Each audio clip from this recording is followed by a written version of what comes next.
마이너스 5% 투자법의 세전 수익률이 일반 투자법에 비해 월등히 높습니다.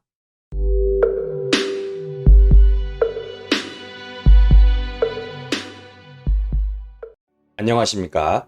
미국 주식으로 부자돼서 조견태야기 주리치TV입니다. 오늘은 거치식 투자를 기준으로 레버리지 ETF, 폭락회피 해치 전략 시뮬레이션을 해보도록 하겠습니다. 먼저 투자기간 중 매도하지 않고 그대로 보유하는 일반 투자법의 레버리지 ETF 수익률입니다. 투자기간은 2000년 1월부터 2021년 6월 말까지이고 투자금액은 거치식으로 1억 원입니다.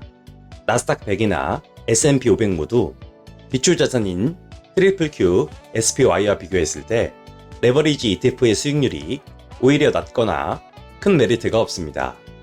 이에 대한 원인으로 투자 시작 시점이 닷컴버블 초기인 것과 투자 기간 중 발생한 2008년도 금융위기를 꼽을 수 있습니다. 그리고 가장 중요한 원인은 적립식 투자가 아닌 투자 시작 시점에 투자금액 전체를 몰빵하는 거치식 투자이기 때문입니다.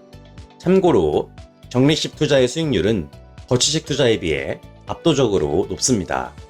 하지만 거치식 투자의 메리트가 전혀 없는 것은 아닙니다. 2000년이 아닌 2010년 1월 초부터 현재까지 투자했다면 거치식 투자 수익률은 무려 15,614%입니다. 거치식 투자를 원하는 분들은 이제부터 진행하는 레버리지 ETF 폭락회피 시뮬레이션에 집중해 주시기 바랍니다. 사용할 해치 전략은 마이너스 5% 투자법입니다. 종가 기준 나스닥 종합지수 마이너스 5%가 뜨면 보유 주식을 전량 매도 후 한 달을 기다렸다 다시 매수합니다.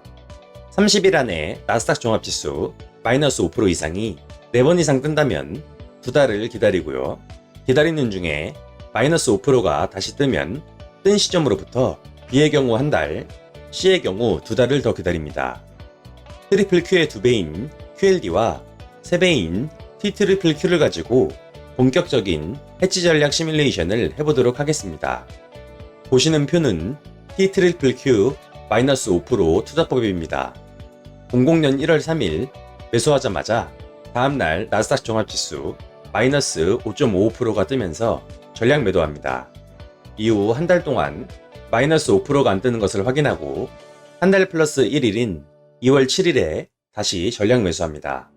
이후 다시 마이너스 5% 이상이 뜨면서 전량 매도한 이후 30일 이내 마이너스 5% 이상이 4번 이상 뜨면서 공황을 선언하고 2달을 기다립니다. 기다리는 중에 마이너스 5% 이상이 뜨면 뜬 시점으로부터 2달을 더 기다립니다. 기다리는 중에는 전량 매도 후 관망하는 상태이기 때문에 평가 금액이 그대로 유지됩니다. 이후 2달 동안 마이너스 5% 이상이 뜨지 않는 것을 확인하고 2달 플러스 1일에 전량 매수합니다. 자, 그럼 시뮬레이션 결과를 바로 보시겠습니다. 세전 평가 금액 및 수익률입니다. QLD나 T-Q 모두 마이너스 5% 투자법의 세전 수익률이 일반 투자법에 비해 월등히 높습니다. 그래프를 보시겠습니다. 닷컴버블 당시 폭락을 거듭하는 상황에서 마이너스 5% 투자법은 투자를 중단합니다. 이렇게 수익률이 평평한 구간이 투자를 중단한 구간입니다. 그런데요, 일반 투자법과 마이너스 5% 투자법의 최대 하락폭이 비슷해 보이지 않나요? T-Q 기준 일반 투자법의 투자기간 중 최대 손실률은 마이너스 99.94%이고 마이너스 5% 투자법은 마이너스 99.13%입니다. 실제로 두 투자법 모두 마이너스 99% 이상을 기록합니다. 그런데요, 이 차이는 사실 엄청난 차이입니다. 모의 시뮬레이션을 보시겠습니다. 일반 투자법의 T-Q 누적 수익률은 마이너스 99.94%, 마이너스 5% 투자법은 마이너스 99.13%로 실제 데이터와 동일하게 세팅합니다. 이후 트리플 Q가 상승합니다. 트리플 Q가 동일하게 상승했지만 일반 투자법의 T-Q 최종 수익률은 마이너스 64.29%에 머물러 있고 마이너스 5% 투자법의 T-Q 최종 수익률은 417.81%가 됩니다. 마이너스 99.94%에서 상승한 것과 마이너스 99.13%에서 상승한 차이가 이렇게 큰 것입니다. 자, 다음은 세후 수익률 비교입니다.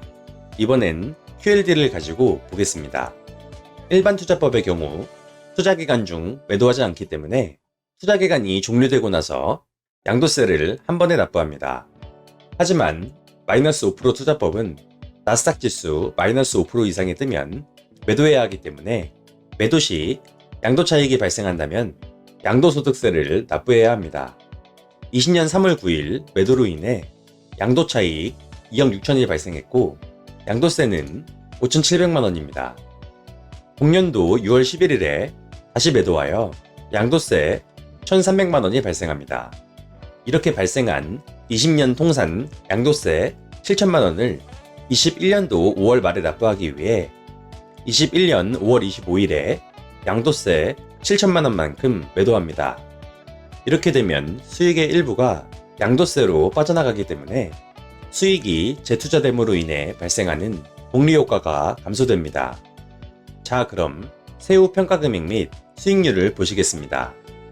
세후 수익률 또한 QLD와 T+Q 모두 마이너스 5% 투자법이 높습니다. 하지만 마이너스 5% 투자법의 복리효과 감소 문제 때문에 세전 수익률보다는 수익률 격차가 다소 줄어든 것을 확인할 수 있습니다.